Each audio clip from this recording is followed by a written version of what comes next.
Hello and welcome to our instructional video on simplifying the integer exponent problem 9 raised to the power of 2. In this video, we will walk you through step by step on how to solve this problem. So let's get started.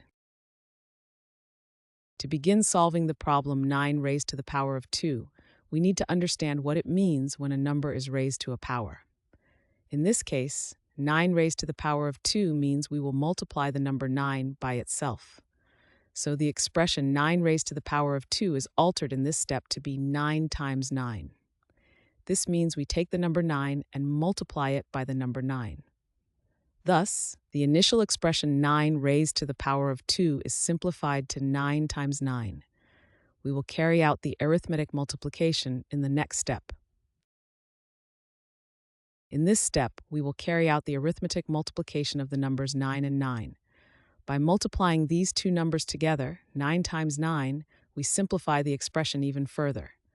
To do this, we perform the calculation. 9 times 9 equals 81. So the expression 9 raised to the power of 2, which was altered to 9 times 9, is now simplified to 81. This is the final step of the problem, as we have simplified the expression to its most simple form. Thus, 9 raised to the power of 2 equals 81. Thanks for watching. I hope this video has helped, and if it did, please drop me a like.